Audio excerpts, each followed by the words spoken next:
ya. Nah, yang ini juga sama. Kalau tadi mengenai future mau nanya di masa depan, kalau ini nanya yang kebalikannya. Jadi nanti kamu jangan terlalu bingung. Bagi saja dua, antara yang future value dengan yang present value. Dibagi dua saja. Yang pertama sekali kalian belajar itu hanya yang kalau uangnya kamu tabungnya cuma sekali saja. Ya, langsung nanti di tahun berikut, di beberapa tahun ke depan itu langsung kamu tinggal pangkatkan berapa gitu ya. Nah, yang hari ini agak beda.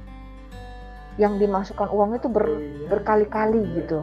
Jadi tidak hanya di P0-nya saja kamu masukkan uang, tapi di P1, di P2, di P3 itu kamu nambah lagi. Nah, jadi itu nanti bisa gunakan rumusnya sama. Kalau menurut saya, saran saya, pakai aja rumus yang ini, yang kedua ini. Ini lebih lebih ringkas, lebih cepat gitu ya. Asal kamu nanti dibantu dengan timeline. Mau pakai yang cara ini pun juga boleh, sama saja, cuma nanti satu-satu ngitungnya gitu ya. Mesti ditambah dengan ininya, mesti ditambah dengan nilai yang ditambahkan per tiap tahunnya berapa gitu ya. Nah, seperti itu. Nah, sekarang kita coba lihat yang nilai present value ya. Nilai uang di masa sekarang. Rumusnya juga masih sama ya, dari present value ini rumusnya future value dibagi dengan, nah kalau tadi dikali, kalau sekarang dibagi. Ingat ya, kalau mencari yang present value itu dibagi. Ya, supaya kita nggak lebih mudah memahaminya, kita pakai soal cerita lagi. Ya, misalnya kita punya investasi yang harus dibayarkan sebesar 1.000 setiap akhir tahun selama 5 tahun misalnya. Ya, jadi sudah bayar 1.000 sampai 5 tahun ya, dengan bunganya misalnya 6% per tahun. Nah, dia mau tanya nilai present value kita atau nilai hari ini berapa gitu ya. Nah, kita lihat dari timelinenya ini. Kalau misalnya mau pakai yang model one period at a time, artinya yang satu-satu gitu ya, satu-satu sudah dapat nilainya. Itu juga sama cara mencarinya. Cuma kalau sebelumnya itu dari 0 jalannya ke kanan, kalau ini ke kiri. Ya, dari 5-nya dulu dia jalan ke kiri, ke 4, ke 3, ke 2, ke 1 sampai ke 0. Gitu ya. Di sini ciri-cirinya juga 0 itu tidak ada, karena di sini 0 ini nanti yang akan dicari nilainya gitu. Ya. Mulainya sama, caranya juga sama. Ini juga saya ngambil dari yang rumusannya sama dengan yang sebelumnya, cuman saya balik mulainya dari 5 baru sampai ke 0 ya. Dari 5 ini juga gitu, datanya uangnya tidak ada di 5 ini, dari 0 dulu gitu ya. Cuma nanti dia ada additionnya itu 1.000, karena tadi kan dia bilang setiap tahun, setiap akhir tahun 1.000 gitu ya. Nah, jadi di sini mulainya selalu dari 0, rumusnya dibagi tadi kan. Ini rumusnya future value ya, karena future value yang di tahun ini juga nilainya belum ada ya, masih 0, bagi dengan 1 plus R bunganya, karena 6% itu artinya kalau dalam bentuk desimal adalah 0,06 ya, 6%. Dalam bentuk bunga itu 0,06. Nah, ini seperti ini ya. Nah, 0,06 kalau ditambah 1 berarti jadi 1,06 gitu ya. Nih 1,06. Jadi kita masukkan rumusnya saja ya, langsung masukkan ke dalam rumus. Di tahun kelima dari 0 ini ya, future value yang belum ada, lalu dapat additionnya.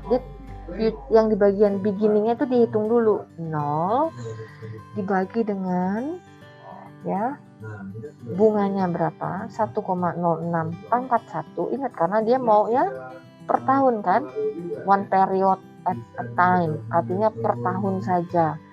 Jadi juga pangkatnya juga pangkat 1 saja, semuanya pangkat 1 karena akan langsung dihitungnya pada saat tiap tahun, gitu ya. Jadi di sini 0 dibagi dengan 1,06 pangkat 1 dapatnya nilainya 0. Lalu nanti additionnya itu baru dimasukkan di sini. Di tahun kelima itu nilainya 1000 ya. Baru dijumlah endingnya 1000 dapatnya ya. Nah, di tahun keempat sudah dapat angka future value yang dari tahun sebelumnya. Yang ending ini dapat 1000, lalu dibagi dengan bunganya lagi sama, dapatlah nilainya 943,4. Tambahkan lagi dengan 1000 ya, karena kan di sini kan soalnya begitu. Setiap tahun kita bayarkan 1000 gitu. Masukkan di sini 1000 lagi, dijumlah ya. 943 tambah 1000, dapatnya 1943. Nah, begitu seterusnya. Ya. Sampai di tahun ke-0. Di tahun ke-0 itu nilainya diambil dari tahun ke-1. Gitu ya, dari tahun ke-1 ini. 4.465,11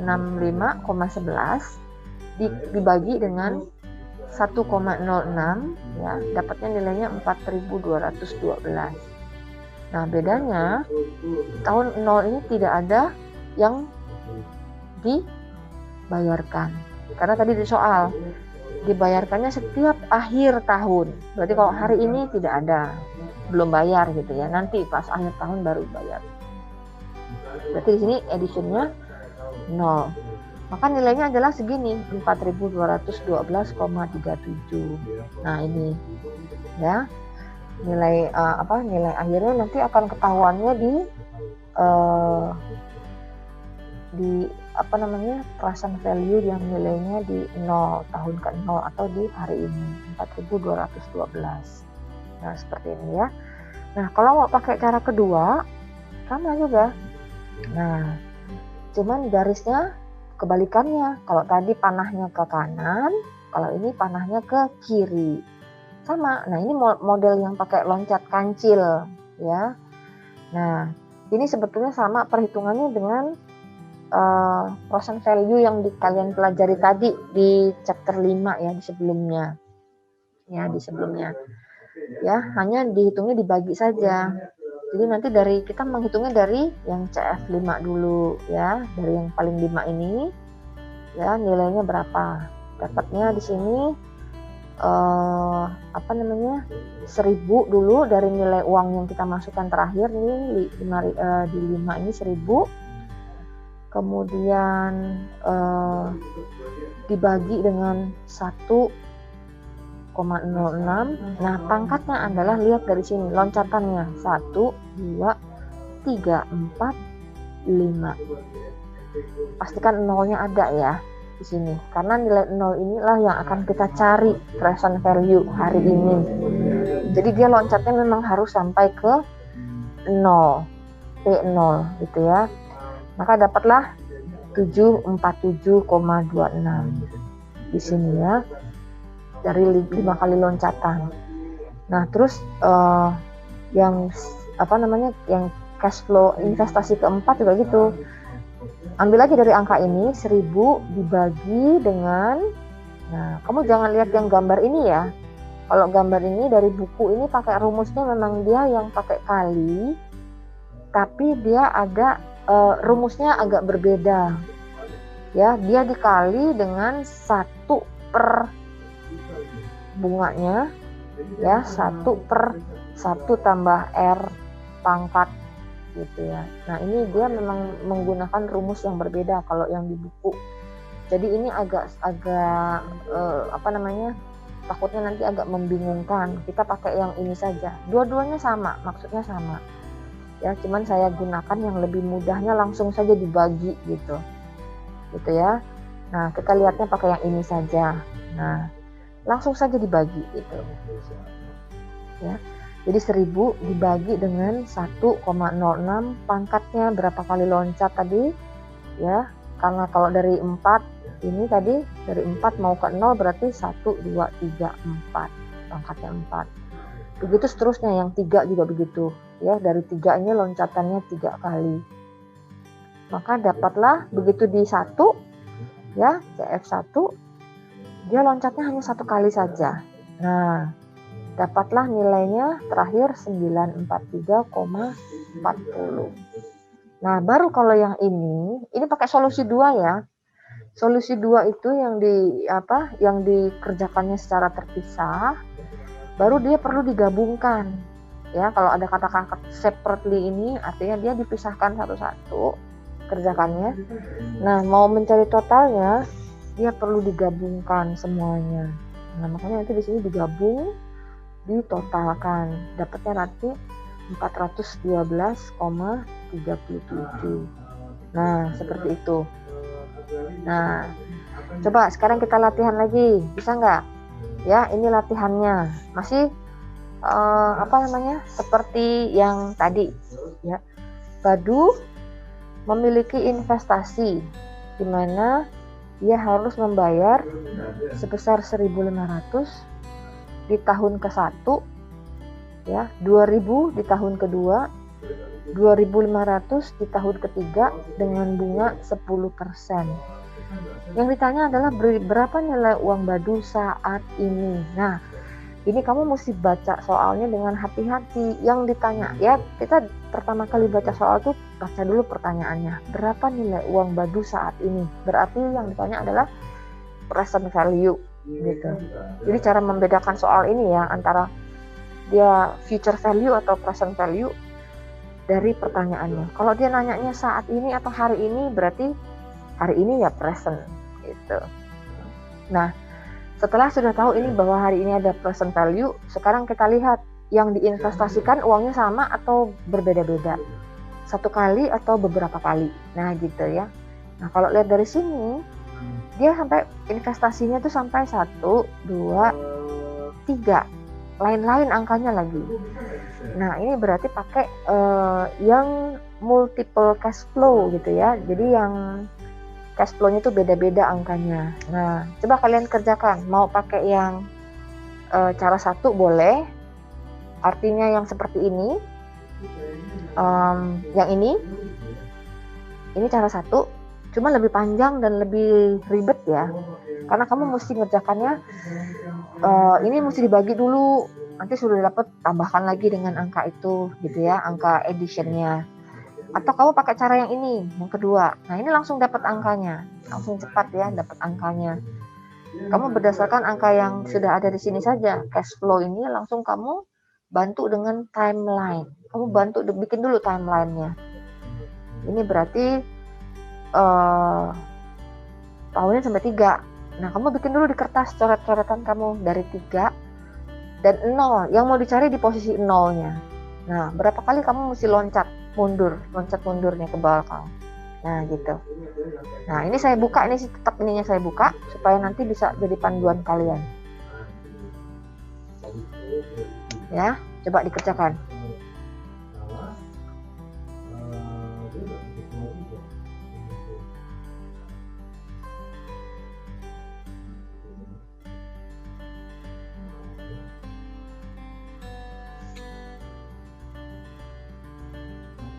Oke, kita coba menjawab ini sama-sama ya. Secara kasar dulu kita hitung tadi 1.500 tambah 2.000, 3.500 ya. Ditambah lagi 2.500. Berarti sekitar secara kasar tuh uangnya tuh yang sudah dikeluarkan berapa? 6.000 ya. 6.000 benar nggak sih ini 6.000? 4.500 tambah 1.500. 6.000 ya. Kalau hitungan kasar nih, yang sudah dikeluarkan uangnya adalah 1.500 tambah 2.000, 3.500 tambah 2.500 lagi, 6.000. Berarti hitungan kamu nanti harus lebih dari 6.000. Ya, mungkin 7.000-an gitulah, 7.000 sekian ya, deket-deket situ. Nah, kita lihat jawabannya ya. Nah, ya. Kita langsung pakai CF321, nilainya adalah 2.500, 2.000 dan 1.500 dengan R-nya 10 tadi ya, 10%. Nah, kita langsung ke yang kedua saja. Cara 2 kayaknya lebih cepat ini. Nah, langsung dari CF3 dulu. Ya. Kalau pakai timeline-nya, oke. Berarti kita coba buat pakai ini. Bisa nggak ya? Dia 3 tahun ya. Dari 0, 0, 1, 2, 3. Nah, pakai ini. Mana dia? Oh, kok di sini? Salah ya. Bentar ya.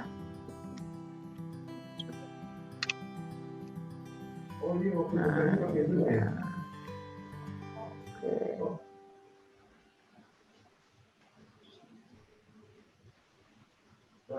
Atau di sini deh. Ya. 1, 2, 3. 3, 2, 1, 0 sampai 3. Oke. Nah, seperti ini. Berarti di sini adalah cash flow ketiga. Ya, sini cash flow kedua. Di sini ke 1. Nah, ini ke 0. Tapi ingat, kita jalannya mundur. Ya, kita akan mundur. Berarti kita mulai dari CF3 dulu. Ya, CF3 di sini tadi angkanya misalnya tadi 2.500 ya. Saya sambil coba coret-coret dulu. Saya coba akalin gimana caranya supaya ini. Nah, misalnya gini. Nah, ya. Kemudian di sini ada 2.000. Ya. Saya coba miringkan supaya kita agak mudah ya. Yang pertama 1.500. Nah, ini ya. Salah. Nah, ini. Nah, berarti di CF3 ya kita harus nabung 2.500. Di CF kedua kita harus nabung 2.000 tadi kan. Di CF1 1.500. Nah, yang kita mau tanya di 0 sini berapa nilainya. Nah, jadi ingat ini nilainya mundur ya. Nah, berapa? Kita pakai langsung cara 2 saja. Nah, ini ya. Dari CF3 dulu. Nilai uangnya adalah 2.500 tadi ini. Ini 2.500 dibagi, ingat ya, kan dibagi nilainya nih. Dibagi dengan 1,10. Artinya adalah 1 ditambah 0,10. Jadi 1,10 pangkatnya berapa? Pangkat 3. Ya, karena di sini 1, 2, 3. Pangkatnya 3. Jadi dia 2.500 dibagi dengan 1,10 pangkat 3. Dapatlah 1.878,29. Nah, CF2 ini dari 2.000 dibagi dengan 1,10 pangkatnya 2. Kenapa 2? Loncatnya ya 1, 2 gitu ya. Pangkatnya 2. Dapatnya 1.652,89. Dan yang terakhir CF1 1.500, loncatnya 1 kali, berarti pangkatnya 1. 1.500 dibagi 1,10 pangkatnya 1. Dapatlah nilai 1.363,64. Nah, itu baru di total. Ini di total ya. Nah, ini di total dulu. Dapatlah nilai totalnya adalah 4.894,82. Nah, kenapa kok angkanya jadi lebih kecil? Padahal kan tadi kita sudah berhitung. Ya nggak? Kalau kita hitung aja nih tadi nih, ini sebetulnya yang dikeluarin kan ada 1.500, 2.000 tambah 2.500, harusnya 6.000. Kok malah jadi uangnya makin kecil, 4.894 gitu. Tadi kamu Iskandar dibagi atau dikali? Salah Bu, lupa. Baru cari aja nih. Masih dikali ya? Ya tadi, enggak gitu. Nggak apa-apa. Kita kan belajar dari kesalahan ya. Saya pun juga gitu, nggak apa-apa. Biasa itu, namanya manusia ya, belajar dari kesalahan ya. Bu, Nah, kalau angkanya dibuatkan nggak apa-apa Bu. Asal pembulatannya betul ya. Kalau pembulatannya betul boleh, gitu. Asal jangan salah pembulatannya. Ya, karena ini nilai uang, nanti takutnya yang punya uang protes dia. Kok uang saya makin kecil gitu ya, pembulatannya salah nih gitu ya. Biasanya mereka nggak mau uangnya jadi berkurang. Nah, balik lagi ke sini, kenapa nilainya jadi kecil gitu ya? ingat bahwa yang dicari adalah ini uang yang awal-awal sekarang. Nah, di sini ya, yang di P0. Ya, jadi memang uang dia kalau di awal, di akhir nanti, ingat ya, kita balik lagi ke yang tadi di future value. Kalau kita nanti nabung, misalnya sebesar ini uangnya, kita bisa memahaminya seperti ini. Kita menabung hari ini 4.894,82 di sini ya. Di sini nilainya nabungnya. Itu nanti kalau kita ditambah 1.500, ditambah lagi 2.000 gitu ya, ditambah 2.500, baru nanti akan menjadi besar uangnya. Justru kalau kita mundur ke belakang, memang dia uangnya ya segitulah gitu, lebih kecil. Itu makanya kita balik lagi ke di pelajaran awal, bahwa nilai uang kita hari ini itu akan berbeda dengan nilai uang kita di masa datang. Ya, 6.000 yang nanti 6.000 untuk yang di tahun ketiga itu ternyata nilainya kalau sekarang itu setara dengan 4.894. Itu maksudnya. Ya, jadi kalau misalnya nih uang segini 1.500 dengan 2.000 dan 2.500, kalau dihitung nanti di totalnya di tahun ketiga, itu sebetulnya nilainya tadi yang tadi sudah Iskandar dapetin 7.425. Itu nanti nilainya di akhir tahun ketiga ya, dapatnya jadi 7.000. Nah, itu sebetulnya kita memahaminya setara dengan uang saya hari ini segini, 4.894. Sama nilainya gitu. Jadi kalau uang saya sekian hari ini 4.800, nanti 3 tahun ke depan dengan saya nabungnya 1.500 di akhir tahun pertama, lalu nanti 2.000 lagi ditambah tahun kedua dan 2.500 di tahun ketiga, nanti uang saya jadi 7.425 seperti yang tadi didapatkan oleh Iskandar. Nah, itu gitu, jadi memaknainya seperti itu. Ya. Sudah bisa dipahami? Nah, ini nanti di chapter 7 ada lagi masih tentang net present value. Nah, ini makanya nanti makin ke sana itu hitungannya akan makin kompleks gitu ya. Jadi memang harus betul-betul perhatikan apa yang dijelaskan ya. Terus kalau saya suruh latihan itu betul-betul dikerjakan gitu ya. Saya lebih senang kalau kamu salah, walaupun salah, tapi kamu mengerjakan gitu, ada suaranya, dibanding kamu hanya diem dan tidak berbuat apa-apa gitu ya. Saya nggak bisa tahu kamu sudah paham atau belum gitu kan. Nah, oke. Sampai sini ada yang mau ditanya dulu tentang materi ini? Ada? Nggak ada, berarti sudah bisa ya? Sudah bisa mengenai ini ya? Nanti saya coba akan berikan lagi latihannya untuk yang present value ataupun future value, tapi dengan cash flow-nya yang berbeda-beda. Artinya investasi yang berbeda-beda, bukan hanya satu kali saja masukin uangnya, tapi berkali-kali gitu ya, supaya nanti kamu makin paham. Nah, untuk yang sore ini karena tadi latihannya masih belum betul, saya akan buka. Ini saya stop dulu ya recordingnya ya, udah selesai. Sampai sini kita berarti ya materinya chapter 6.